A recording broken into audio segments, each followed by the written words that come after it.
Vlad Guerrero Jr. just signed a mega deal. How's that going to affect the Cubs and superstar Kyle Tucker, who has looked like a superstar, by the way, and really good in that Cubs uniform?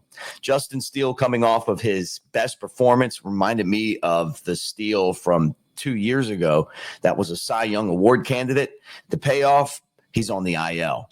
And should we be concerned about the closer spot? And who would the Cubs go to if they go away from Presley? We'll get into that too. Cubs are off today. They're in LA tomorrow, but we're not off here on the Cubs Baseball Channel. Good morning, everybody. Let's get this thing going.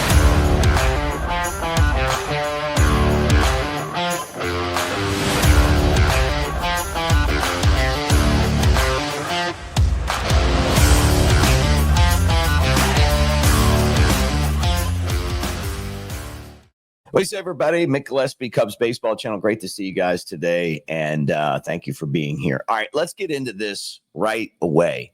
What is the value that Kyle Tucker is going to demand, and could the Cubs possibly sign him before the season's over to an extension, right? They got him. They traded him. We talked about this ad nauseum here. Like, hey, they gave up a lot of players. You look at the, honestly, you look at what they gave to get him.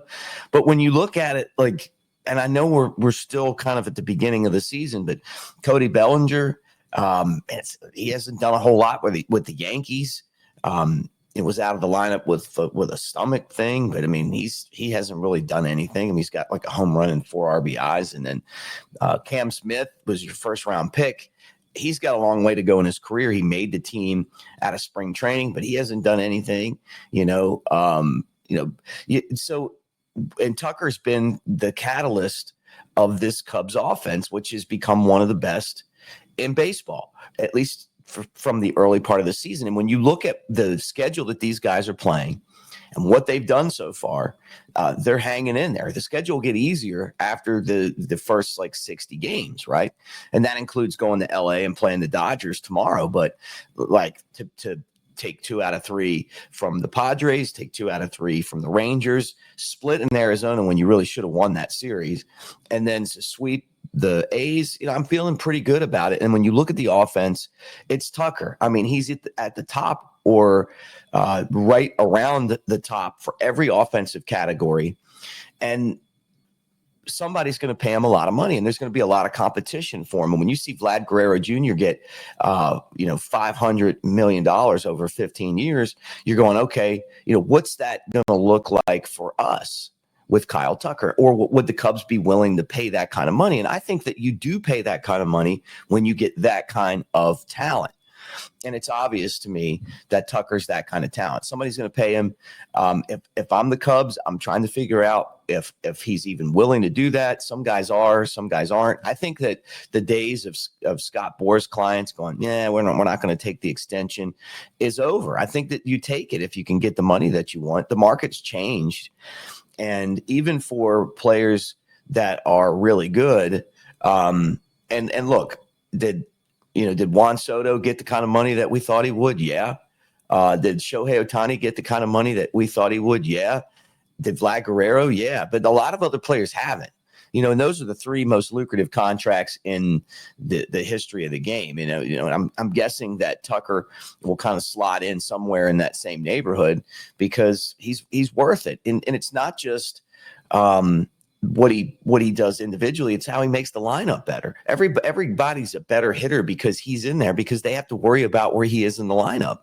And you just watch him hit, and you gotta always account for where Tucker is.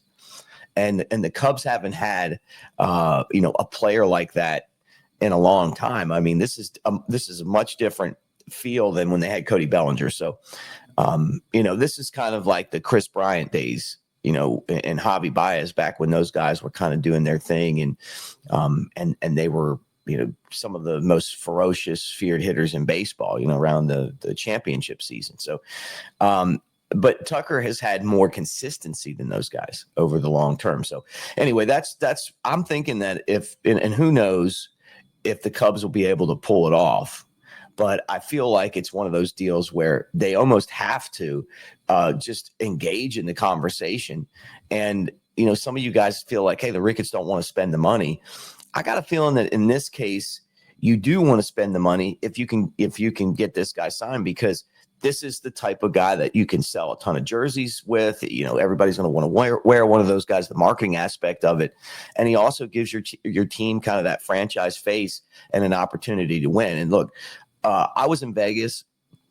I go into the mall across from my hotel, and there's a Dodgers store, like a legitimate LA Dodgers store in Vegas. And it had, Shohei Ohtani jerseys and, everywhere. And people were in there buying stuff. Like, the Cubs have that type of brand power too, but you got to have the stars to be able to pitch that brand. And I think Tucker's definitely one of them. Plus, for us, I mean, he's going to make your team better. Second thing I wanted to get into today was Justin Steele, 15-day IL with basically he injured his pitching arm. They're calling it tendonitis. This to me is a bad sign. I mean, 15-day IL, no good. The move was that Ethan Roberts is called up from AAA. So that means that, they're going to try to figure it out while they, go through the rotation as it sits right now. He finally looked great in that 7-0 win over the Rangers. He was just doing everything right. So we don't know how severe the elbow injury is, but this is the tough part about pitching in the major leagues, period. Guys get hurt all the time. And then with Steele personally, who I love, I think he's a great guy. And when he's healthy, a great pitcher, it's always been an issue for him. I mean, going back to his minor league days, you never really could get a feel for what he was going to do because he was constantly injured. And, different injuries haven't always been arm injuries. Sometimes it's like the oblique and other stuff, but you can't take tendonitis lightly.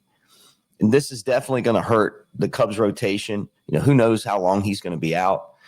And if there was one thing about Steele that you just worry about is just constant health problems. And, here we are again with him going on the IL and coming off of an outing where he was just brilliant. And you're finally like, man, he has that John Lester look again to him. Yeah, now he's on the IL. So I'm guessing that you look at Colin Ray as a possibility to slide into the rotation. I've said from the beginning, I feel like Jordan Wicks is a guy that you could count on. Where's Javier Assad at? He's starting to work his way back. I don't know if you could put him in today, but he's getting closer and closer. So you got some options if you're the Cubs, and then the wild card is still Cade Horton. When is he going to be ready to come up and start to get his major league career going and contributing to the Cubs? And he's an X factor because he could be at the top of your rotation. I think he's got that kind of stuff. Now, this was something that they were talking about on MLB radio, and I thought it was worth kind of getting into. Jim Bowden's guy that hosts a show on there, and the Cubs. Basically, he's saying that the Cubs have a big weakness when it comes to the closer position. And you start to look at the bullpen from last year. Julian Merriweather's the only guy that was there at the beginning of last year that's still there. They traded Leiter to the Yankees, and then they got rid of a bunch of guys. The bullpen wasn't good. They went out and signed a bunch of old dudes. And I don't, I just think that for this team to be successful, they've got to trim the game down to like 6 innings. But when you do that, I guess you throw people out there for an extra inning, and this is what happens. You lose your ace pitcher because, maybe if you pulled him out after 5, he would be here. But then the problem is that you probably, could lose the game because you got to use these other guys for those 6 additional outs. It's just, it's baseball, right? But basically what they were saying on the show was that what if that they think that Ryan Presley is going to be out at closer because he's got a negative WAR. He hasn't done well. Caleb Thielbar hasn't been great either. Too many walks. And that they feel like Porter Hodge could be the guy that could possibly, maybe slide into the closer spot. I don't know. It's not like he's gone out there and tore it up either. Maybe they go out and make a deal, but he feels like the Cubs are in a spot where they're going to have to make some decisions with this bullpen sooner than later. And it has been a sense of urgency type season. I mean, we've talked about that from the beginning, like this entire front office is on a 1-year contract. If they don't win now, they're going to be out. And so, maybe that's the next thing that you see these guys doing is going out, because I feel like the lineup's been great. I mean, they're scoring runs. They're much tougher against great pitching this year than they were last year. And that was one of my biggest concerns for this team at the beginning of the year. The other one was, what's the bullpen going to look like? And we know that you don't feel really safe holding on to the lead late right now with what they got. But how do you fix that? And who's willing to trade, or what do you got in the minor leagues that can help that? And, that I know the minor league's pretty good. I just don't know who would be that guy that you would depend on to come in and kind of fill that role. I feel like Ben Brown could be that guy. You got him in the starting rotation. If you could ever get Daniel Palencia to kind of just be the take advantage of the ability that he has, but it feels like he doesn't have that get out pitch. So who knows? Maybe there's somebody out there that I'm not really thinking of right now, but I got that vibe too. How many more of these games are you going to let slip away because you don't trust the bullpen before you make some moves? And they love to go out and basically find guys on the scrap heap, and then take them into the pitch lab and turn them over, and but a lot of great organizations develop these guys, like the back end bullpen guys in their minor league system. The Cubs' problem is that they just don't have many pitching prospects.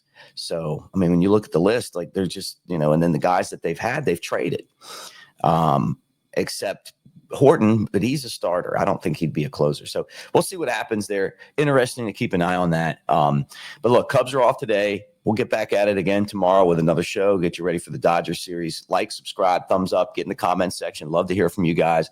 And like the good news is that, hey, this team, even after the loss to the Rangers yesterday, still playing.